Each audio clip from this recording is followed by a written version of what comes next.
Þetta bannorð, sko, þetta bara að vera fucking kallmaður, sko, bara taka eins og chestið bara, þú veist, hver raunveruleg stað mér var, ég skuldaði 24 milljónir. Mér langar að spyrja þessu að því þegar það sem ég var hræddastu við þegar ég var í meðferð, þá var að ég skuldaði pening. Þetta var svona eina sem tönglegast í haustum á mér, hann að senda mömmu minni SMS að sonurinn skuldar eða bara eitthvað svona. Hvernig tæklaði þetta? Sko, þetta var náttúrulega átti risastóran part í haustum á mér í þessari meðferð, sko, þú veist, en ég var mjög opið með þetta við ráðgjafinn og fleiri í meðferðinu, allir í meðferð skulda, nánast, sko, en ég var kannski með svona óeðlilega háa tölu, sko, en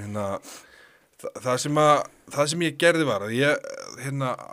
ráðgjafinn sagði bara, pælum ekkert í þessu, þú fer í bæjarlegu, þú búin að vera inn í 8 vikur og það hefur bara saman til alla.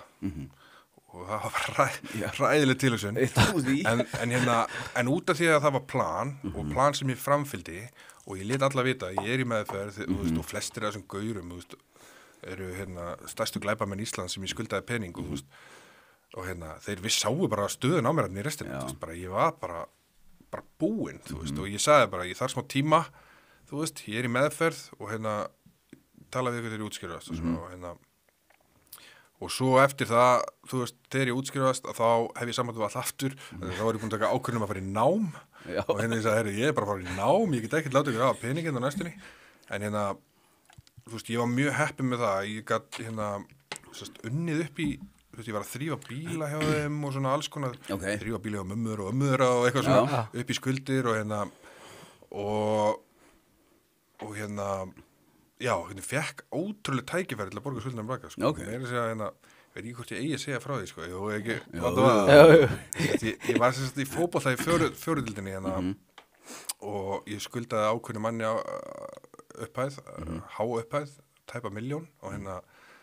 og mér var búið þess að ég myndi skipta liði í fjóruðildinni að þá myndi þeir fella niður skuldina þannig ég skipta liðið og ég dýrasti maður fjóruðildar Íslands á upphæði, sko og ég vona að lendi ekki í vissinni fyrir þetta Nei, blessaður. en þú veist, þetta er fínt þetta er allt fínt en þú veist,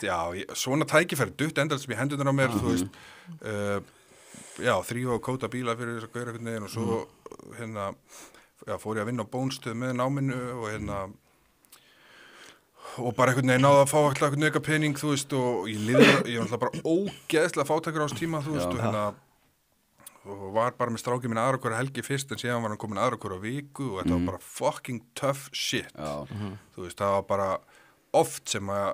þú veist, gamla góða hugsunin ekki bara reyna að selja eitthvað og bara svona auka pening, þú veist, komið hausinn á mér, en að því ég var búin að vera að gera allt sem ég átti að gera og allt sem sponsorinn mér sagði mér að gera, þá var ég komið eitthvað svona viðbragð sem fór bara hlæja þegar þessar hugsanir komu, ég vissi bara, þú veist, ég raunverulega vissi hvað það myndi enda, ég myndi byrja aftur á þessari braut, sko, og þú veist, og það er að finna við þetta, síðan bara eins og ég sagði, komið all þessi tækifæri einhvern veginn upp í, og svona var stór partur af þessu skattskuld líka, og ég reyndi að semja við skattinn, ef skatturinn sér þetta, þá getið fokkað eitthvað, sko. Ég reyndi að semja við ykkur bara eftir bestu getu og sagði ykkur nákvæmlega hvað ég gæti borgað, en þið þrýstu mér út í gjaldþrot og fenguð ekki krónu. Ég væri búin að borga þetta allt í dag, þannig að auðmingjarnir ykkar. Já, það er betur átt að semja. Já, það er betur átt að fokkin semja mig, sko. Ef þú vilt horfa allan þáttinn, farðu inn á broadcast.is. Það er áskrift.